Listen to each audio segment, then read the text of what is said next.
Bom dia. Hoje irei falar sobre o contexto histórico da produção da obra Memórias Póstumas de Brás Cubas, de Machado de Assis. Memórias Póstumas de Brás Cubas é o maior clássico da literatura realista da língua portuguesa, publicado em 1881, inicialmente em folhetins pela Revista Brasileira. Este livro marca o início do realismo no Brasil. Após a fúria romântica idealista do início do século, o século XIX retomava uma visão do mundo baseado na razão e na observação objetiva da natureza. O método científico dominava as filosofias deste período, marcado por avanços tecnológicos e urbanização acelerada, consequência da Revolução Industrial. Na literatura, a tendência romântica de exaltação nacionalista da primeira metade do século era substituída por uma produção artística que se propunha a mostrar a realidade sem fantasias, buscando explicações científicas para o comportamento social e psicológico das pessoas.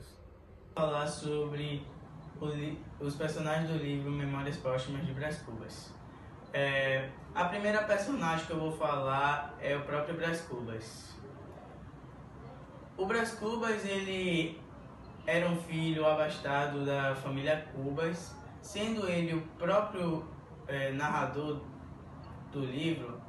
Ele conta suas memórias escritas após sua morte. A próxima personagem que eu vou falar é Virgília, que era o grande amor de Brás Cubas. Ela era filha de um ministro. Por conta disso, o pai de Brás Cubas, ele havia como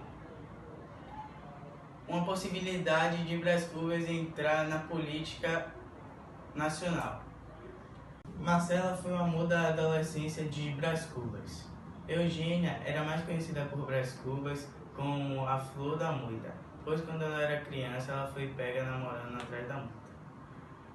Nhã Loló, ela era possível casamento de Brás Cubas, porém ela morreu aos 19 anos. Lobo Neves, ele casa-se com Virgília e tem uma carreira política sólida, porém sofre um adultério de sua esposa com Brás Cubas. Quincas Borbas, ele é um teórico humanista, da qual a doutrina que Brás Cubas adere.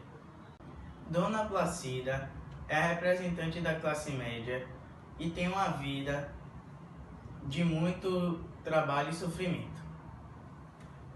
Prudêncio era o escravo da infância de Brás Cubas.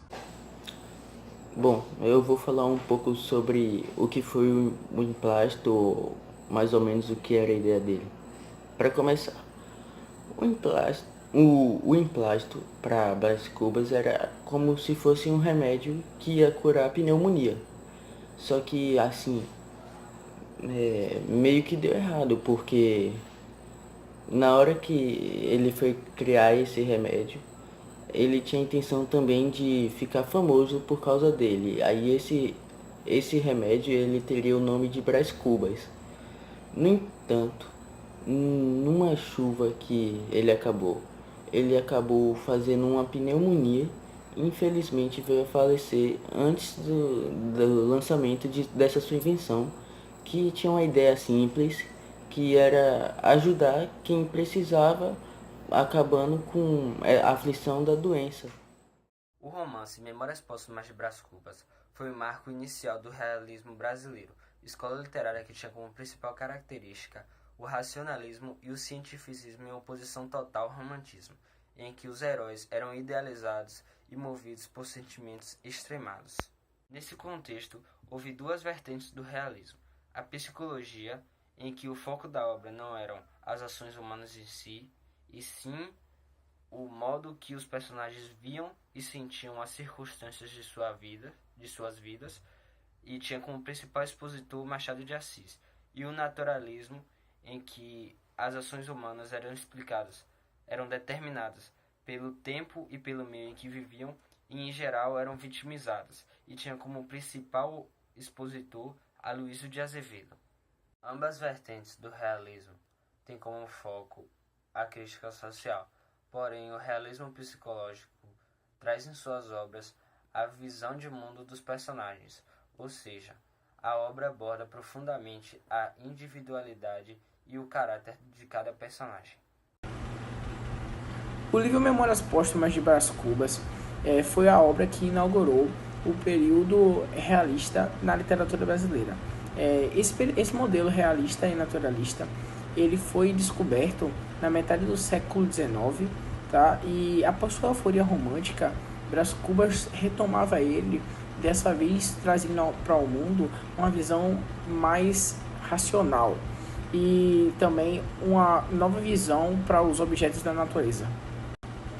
Bom, a frase "coube-me boa fortuna de não comprar pão com o suor do meu rosto" corresponde a uma figura de linguagem conhecida como sinédoque, que é a troca de um termo por outro com a função de reduzir ou ampliar o sentido de uma palavra.